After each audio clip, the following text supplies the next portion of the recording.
Hai sobat, salam bahagia, hidup makin berarti. Ketemu lagi dengan saya, Nick Sang Penggerak. Kali ini saya akan membahas tentang NLP masuk sekolah. NLP, Neuro Linguistic Programming. Saya akan membahas tentang aplikasi teknik-teknik NLP untuk sekolah, baik untuk guru, siswa, maupun untuk orang tua siswa. Dan kali ini saya akan membahas tentang limiting belief siswa. Limiting belief mempunyai pengaruh yang besar terhadap pertumbuhan dan perkembangan seorang siswa. Bagaimana persisnya itu terjadi di sekolah? Tetap di sini.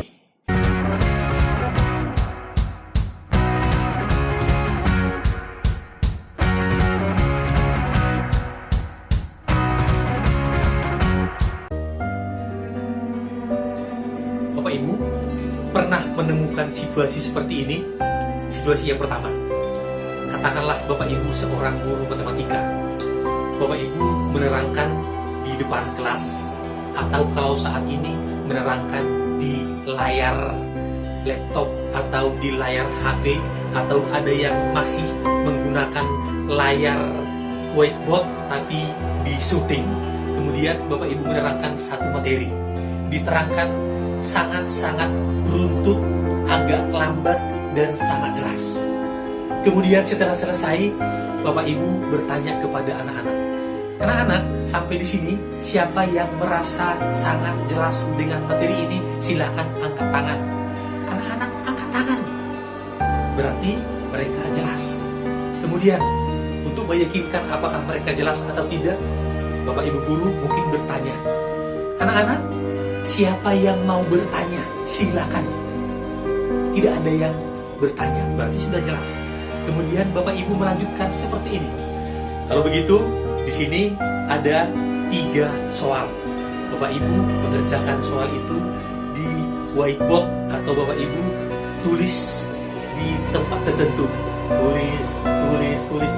Kemudian setelah selesai, kemudian Bapak Ibu mengatakan, ini 3 soal persis seperti yang barusan Bapak Ibu terangkan tadi.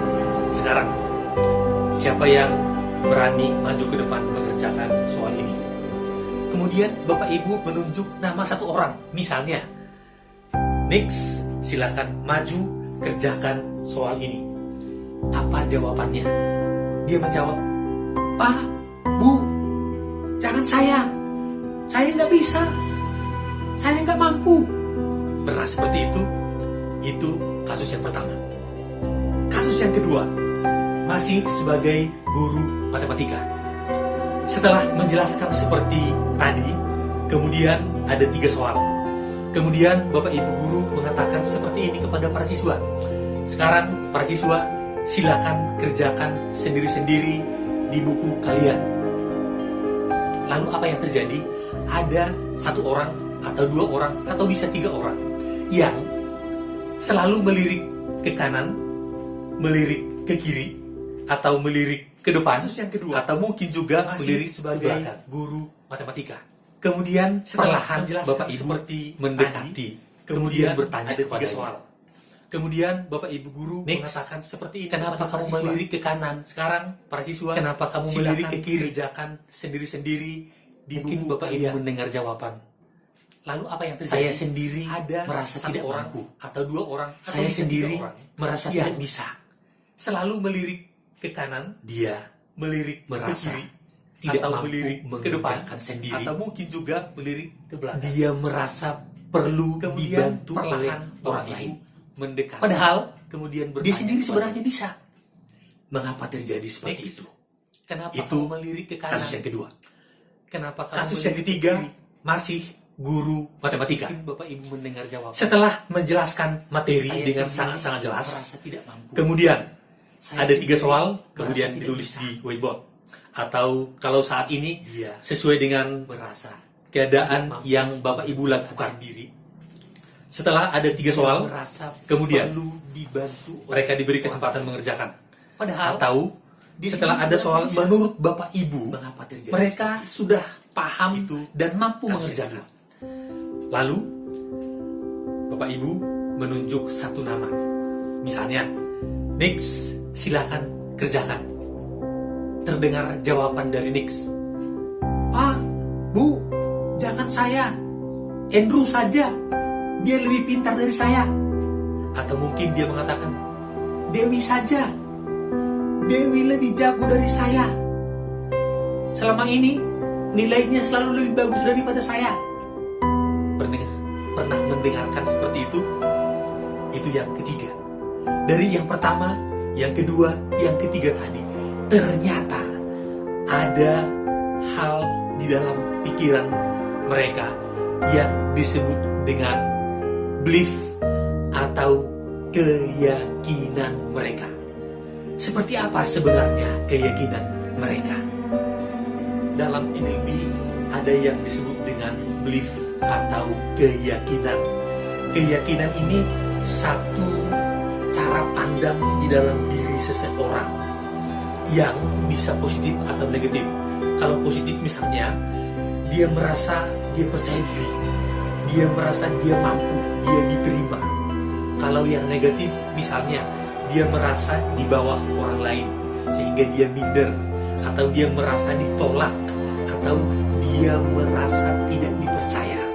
Nah, keyakinan atau belief ini yang masuk ke dalam pikirannya itu menjadi pedoman dalam merespon ketika ada rangsangan atau stimulus yang masuk ke dalam dirinya.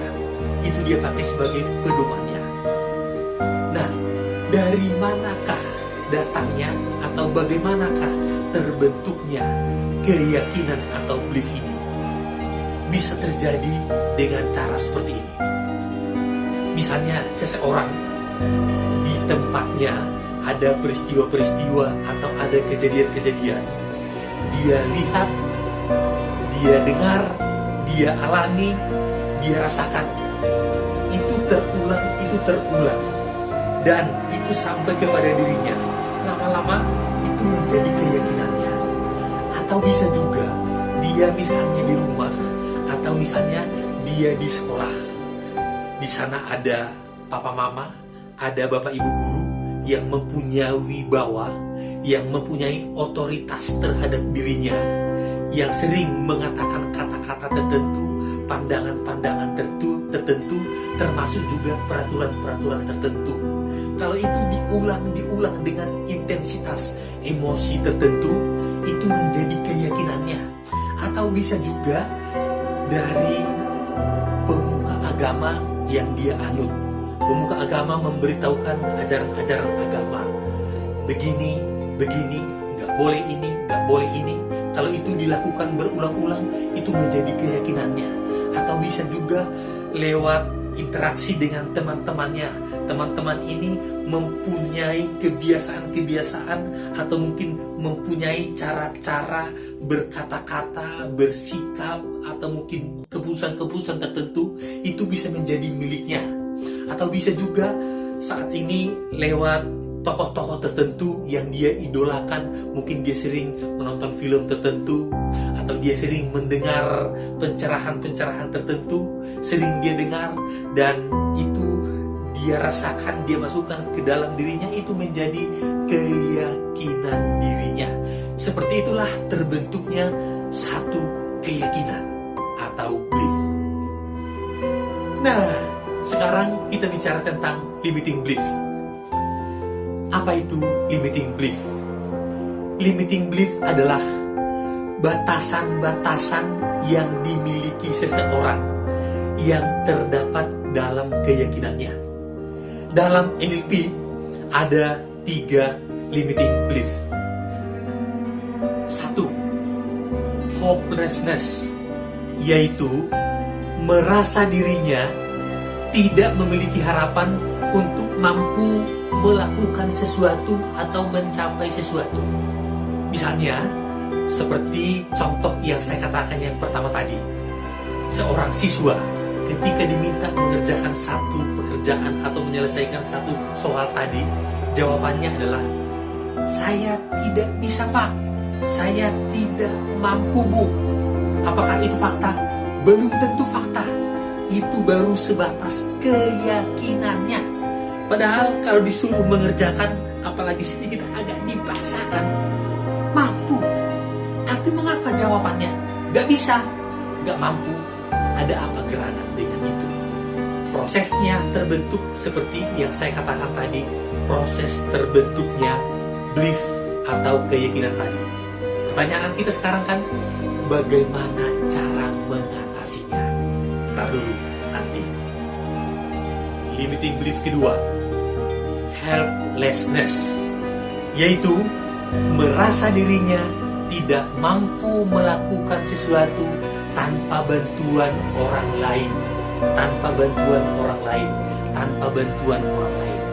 Seperti contoh yang saya katakan di depan tadi, contoh yang kedua tadi, yaitu ketika seorang siswa itu disuruh mengerjakan satu soal, langsung dia melakukan sikap, lihat kanan, lihat kiri, lihat depan, lihat belakang. Apakah faktanya dia tidak bisa? Tidak. Itu baru sebatas keyakinannya saja. Mengapa terjadi seperti itu? Tapi itulah keyakinannya yang terbentuk dari seperti yang saya katakan di depan tadi.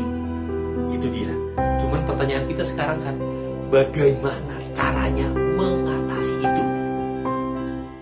Sobat, limiting belief yang ketiga adalah worthlessness, yaitu merasa mampu melakukan sesuatu tetapi merasa tidak layak. Contohnya seperti yang saya katakan, contoh ketika yang di depan tadi. Ketika seorang siswa disuruh mengerjakan, jawabannya adalah, Pak, mengapa saya Pak? Mengapa bukan si A? Karena selama ini nilainya lebih bagus daripada saya. Mengapa bukan si B? Karena dia selalu benar. Apakah faktanya demikian? Belum tentu. Sebenarnya dia mampu, tetapi dia selalu membandingkan dirinya di bawah orang lain yang merasa tidak pantas, merasa tidak layak. Ada banyak contoh-contoh seperti itu. Misalnya ketika disuruh sebagai ketua kelas, jawabannya, saya tidak mampu. Atau ketika dilibatkan mau menjadi pengurus OSIS, jawabannya, saya tidak bisa. Padahal dia bisa, dia mampu. Teman-teman, mengapa sampai terjadi demikian? Proses terbentuknya seperti tadi, terbentuknya belief. Tapi menjadi pertanyaan kita kan, bagaimana cara mengatasinya? Teman-teman, Bapak Ibu guru, Bapak Ibu orang tua, dan para siswa, sehubungan dengan ini, yang jelas, 3 limiting belief. Yang pertama tadi, hopelessness. Yang kedua, helplessness. Dan yang ketiga, worthlessness. Nah, 3 ini sudah jelas. Nah, untuk mengatasinya bagaimana dan seperti apa, saya akan lanjutkan pada video berikutnya. Oke teman-teman, bagi Anda kalau ini berguna, silakan di like atau di subscribe sehingga untuk video berikutnya sudah langsung ada pemberitahuan kepada sobat sekalian. Demikian, sampai bertemu, sukses, salam bahagia, hidup makin berarti.